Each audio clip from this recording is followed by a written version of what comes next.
Hi, Church. Welcome to today's devotional through the book of James. Please read with me from James chapter 3, verses 13 to 18.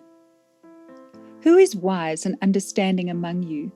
By his good conduct, let him show his works in the meekness of wisdom.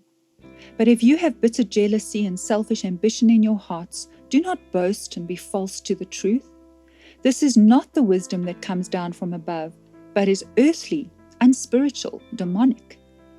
For where jealousy and selfish ambition exist, there will be disorder and every vile practice. But the wisdom that is from above is first pure, then peaceable, gentle, open to reason, full of mercy and good fruits, impartial and sincere. And a harvest of righteousness is sown in peace by those who make peace. James's passage is very applicable to us today, in our homes, in our churches, in our workplaces. You see, wisdom is a great source of power in being able to discern different situations.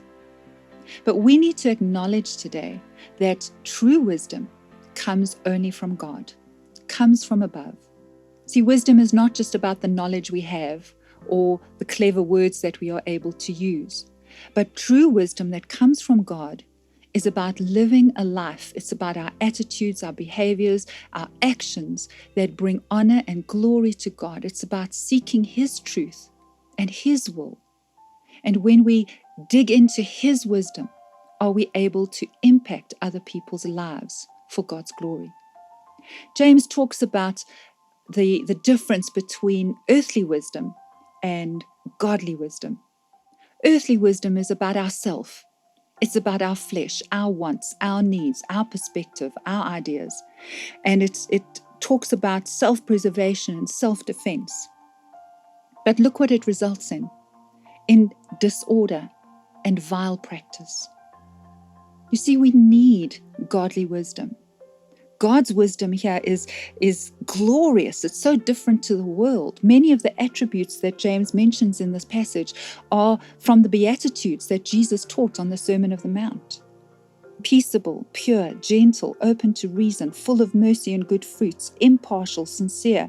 You see, acts that are based on God's wisdom will reveal Jesus. I love the way this passage ends in verse 18, where it talks about a harvest mentality. Now, we all know, we've heard the saying before, what we sow, we will reap. What are you sowing today?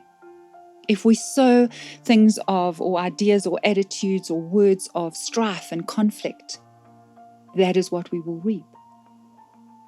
If we sow attitudes of despair and discontent and fear and anxiety, that is what we will reap. But when we have God's wisdom, we know and we are taught and driven to sow seeds of peace.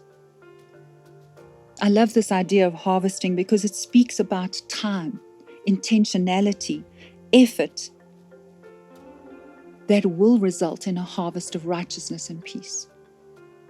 And so I want to urge you today, as you reflect on this passage, to ask yourself, is God's wisdom evident in your life, in your actions, attitudes, and behavior right now in this time of lockdown?